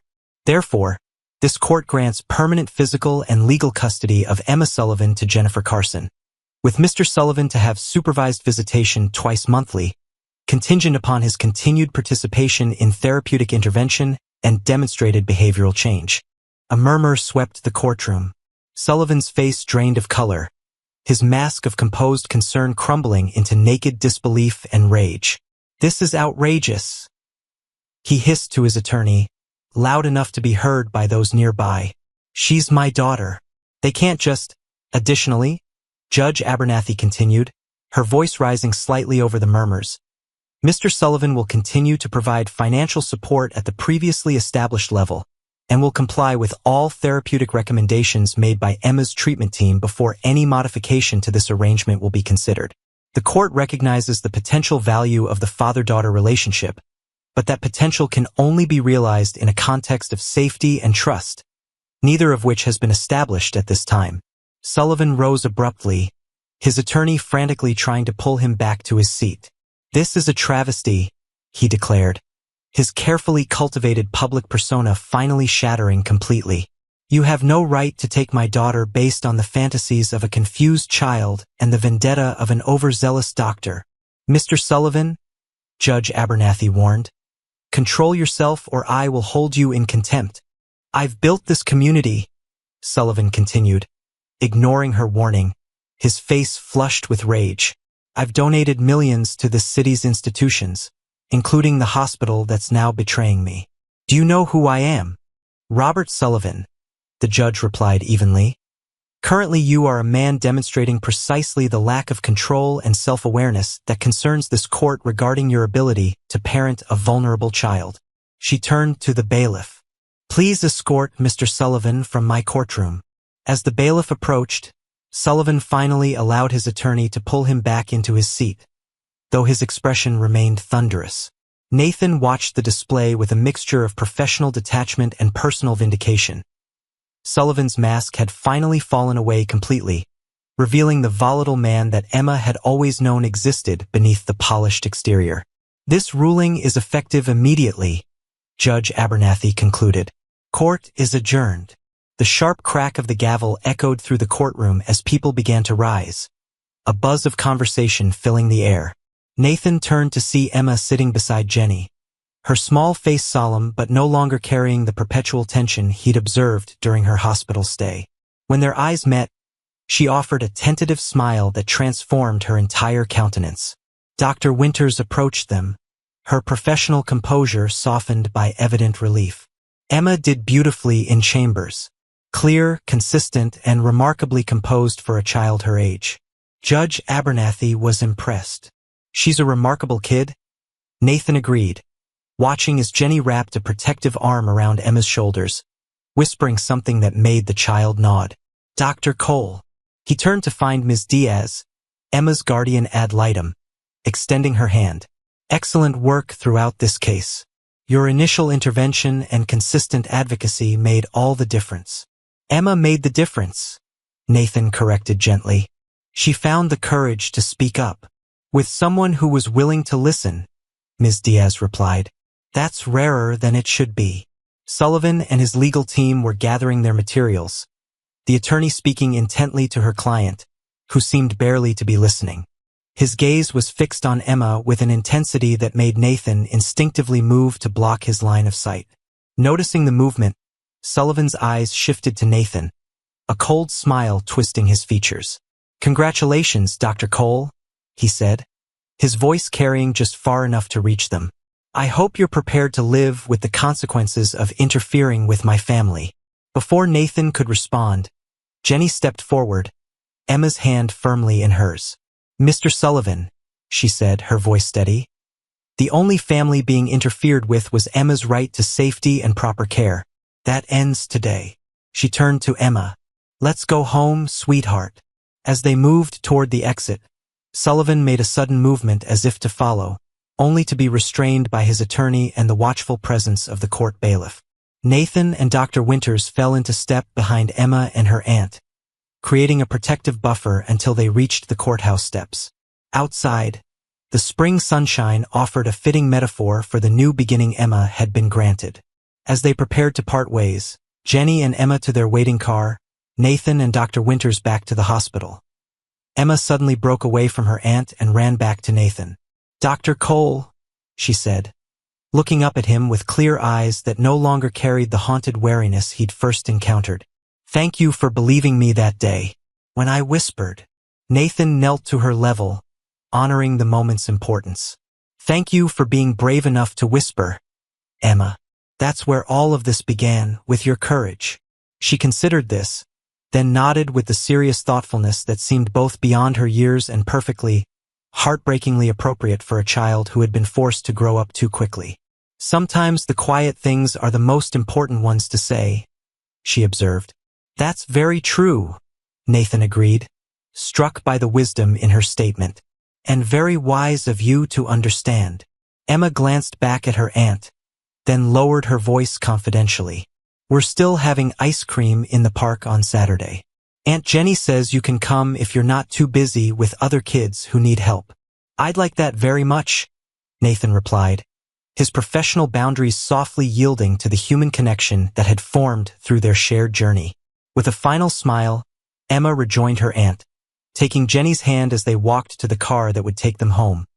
Not the imposing mansion where fear had ruled, but the warm, modest house where Emma was learning that safety, nourishment, and love were rights, not privileges to be earned through impossible perfection. Nathan watched them drive away, the weight of the case slowly lifting from his shoulders. There would be others, other children with whispered secrets, other powerful abusers with polished facades, other battles with systems designed to protect the vulnerable but too often swayed by those with influence and resources. But today, one whispered truth had prevailed against all attempts to silence it. One child would sleep safely tonight because she had found the courage to speak and someone had chosen to listen. In the complex calculus of child protection work, with its inevitable compromises and imperfect solutions, that singular victory held a power that renewed Nathan's commitment to the next child, who might whisper their truth into a world too often unwilling to hear. 6 months later, Nathan sat on a park bench watching Emma chase bubbles across the grass, her laughter carrying on the autumn breeze. The transformation from the withdrawn, fearful child he'd first encountered to this joyful 8-year-old still struck him as remarkable, though Dr. Winters had assured him such resilience was not uncommon when children were removed from abusive environments and provided consistent, nurturing care. Jenny settled beside him, handing him a cup of coffee from the nearby stand. "She got an A on her science project," she reported with quiet pride. "Her teacher says she's completely caught up academically, maybe even ahead in some subjects." "That doesn't surprise me," Nathan replied, watching as Emma carefully showed a younger child how to blow bubbles without popping them immediately. "She's always been intelligent. She just needed the space to show it." The months since the custody ruling had brought significant changes. Sullivan had initially filed an appeal, but withdrew it after his attorney counseled that his courtroom outburst had severely damaged his case. Instead, he had relocated to his company's London office, maintaining his twice-monthly supervised visitation via video calls that Emma approached with decreasing anxiety as the pattern of safety established itself. Dr. Winters continued to work with Emma weekly, helping her process her experiences and develop the emotional security that had been systematically undermined by her father's abuse. The nightmares had diminished, along with the hypervigilance that had once characterized her interactions with adults. Most significantly, Emma had begun to reclaim the childhood that had been interrupted, making friends at school, joining a children's art class, developing preferences and opinions that she expressed without fear of punishment. The transformation was visible in everything from her improved posture to the easy smile that now appeared regularly on her face. "Robert called yesterday," Jenny said, interrupting Nathan's reflections. "He wants to increase the visitation schedule. Maybe have Emma visit him in London during school breaks." Nathan's expression must have reflected his concern, because Jenny quickly added, "Don't worry.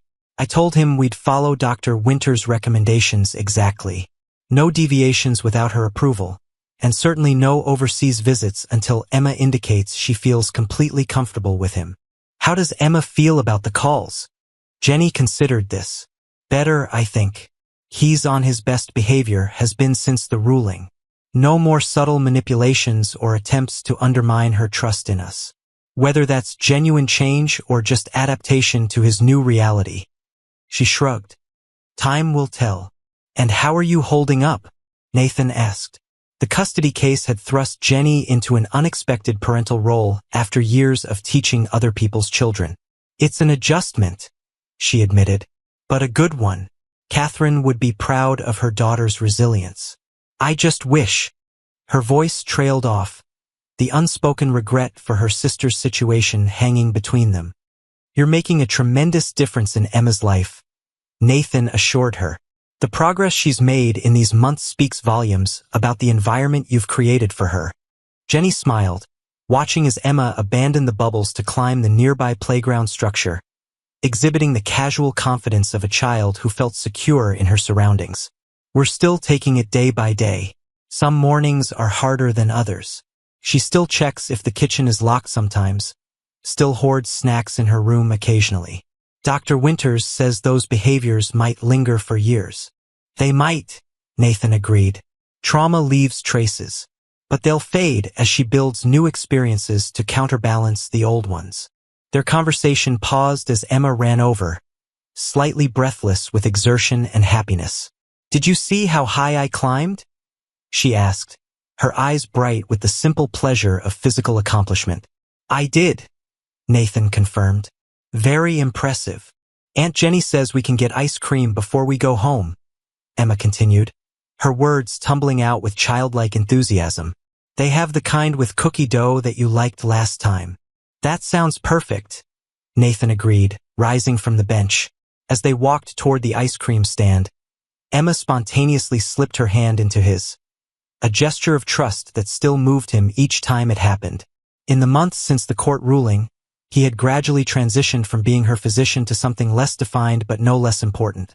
A trusted adult in her expanding circle of safety, a connection to the pivotal moment when her whispered truth had changed everything.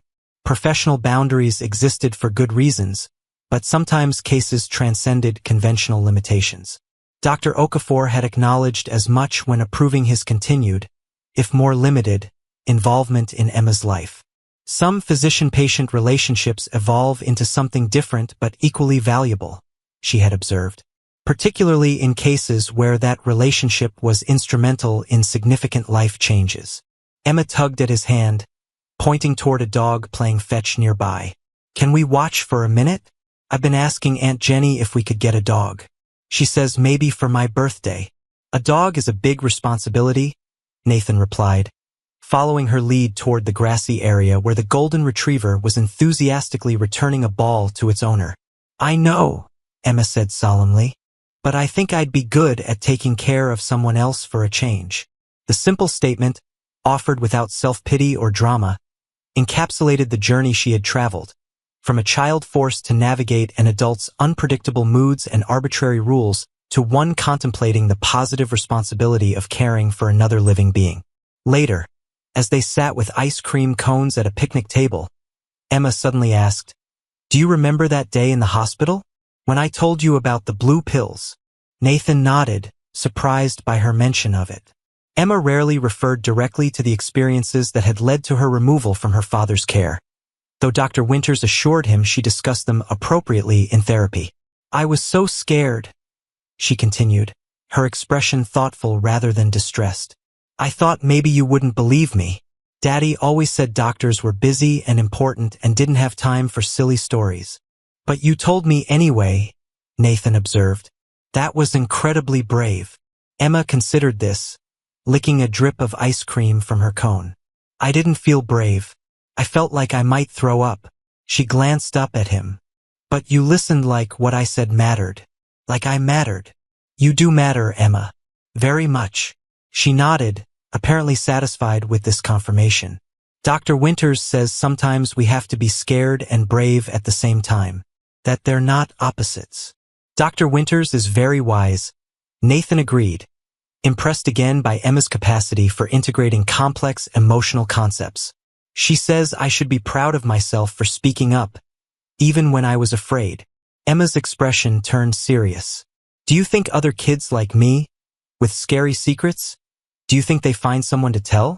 The question struck directly at the heart of Nathan's work, at the knowledge that for every Emma Sullivan who found courage and a receptive listener, there were others whose whispers went unheard or unheeded. Not always, he answered honestly. But more and more people are learning how to listen better. That's why what you did was so important. Emma nodded, processing this with the gravity she still sometimes displayed. Then, with the resilience of childhood, she shifted topics entirely.